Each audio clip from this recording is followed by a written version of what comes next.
And an Israeli airstrike has hit a mosque compound in Jenin in the West Bank. Israel's military said the building was being used by militants to organize attacks. Several people have been killed. The Israeli airstrike is the latest in recent days to hit the West Bank. There has been an increase in violence in the area in the last 2 weeks. Let's get more from our correspondent, Rebecca Ritters in Jerusalem. Rebecca, tell us more about those overnight strikes in the West Bank.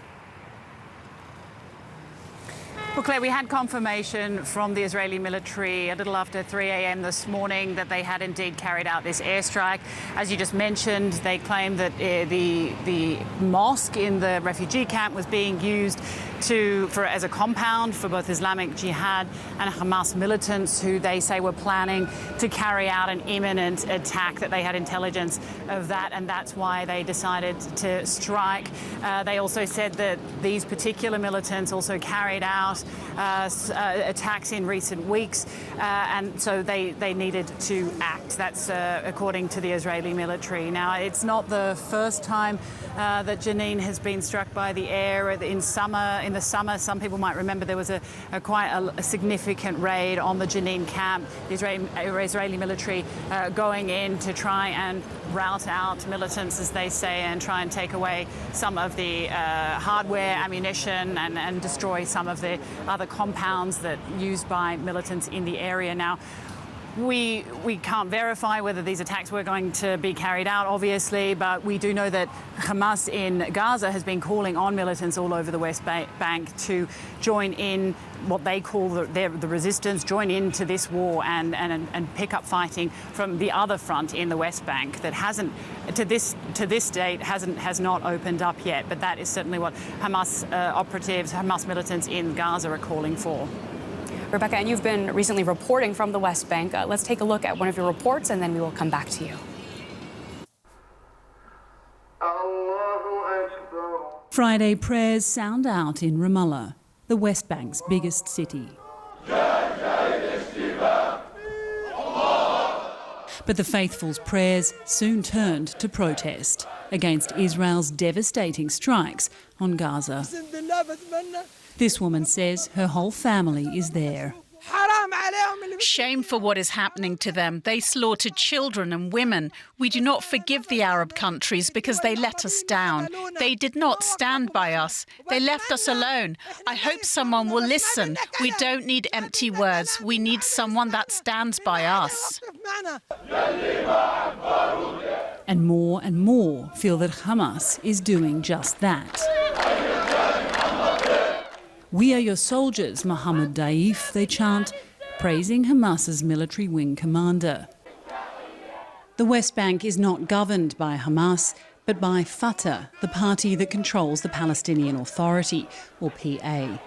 It's widely seen as weak, corrupt and ineffective. And now, more than ever. The PA blames Israel and the West for its fragile legitimacy, growing by the day. Don't forget, last September, Abu Mazen stood before the General Assembly. He had made it clear that the international community is failing the Palestinians, that the Palestinian Authority has the responsibility and obligation to protect its people, but Israel is making its actions null and void. Israel is putting hurdles. There are other hurdles for the PA. In the 2 weeks since Hamas's attack on Israel, here in the West Bank, at least 80 people have been killed in confrontations with Israeli forces and armed Jewish settlers. On Thursday, an Israeli raid and airstrike on a refugee camp in the region killed 13 people, including 5 children. Anger here is growing. This group of protesters may be small, but it's enough for the Israeli military to take strong action.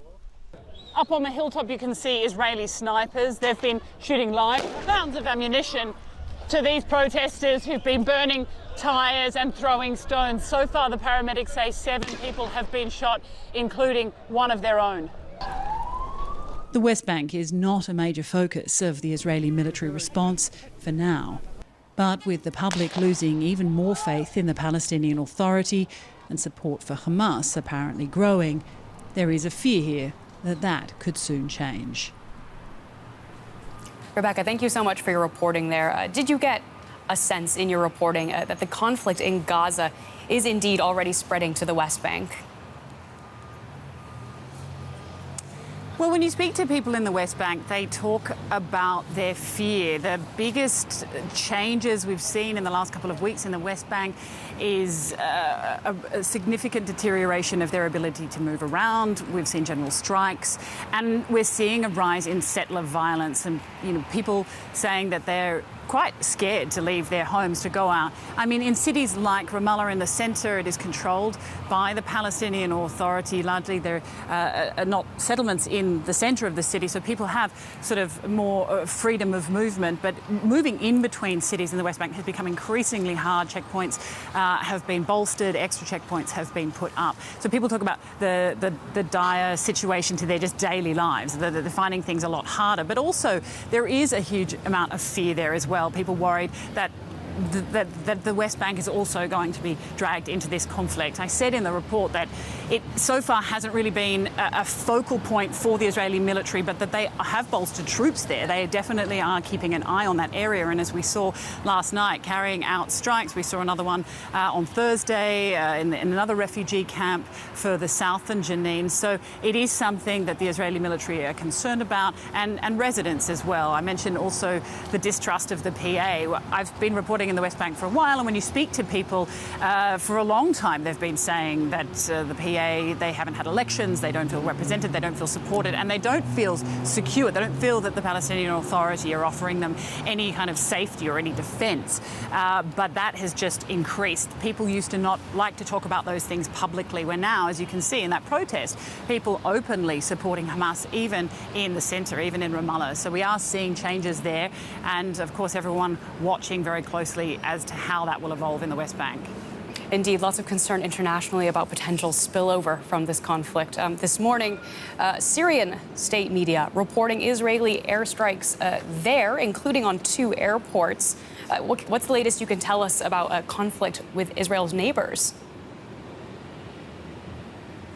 It's really hard to verify information out of Syria, as you can imagine, but we are getting those reports that an airport was struck. We're hearing reports of a couple of casualties as well, though I won't say the figures because they could rise, and I don't have a way of verifying that information.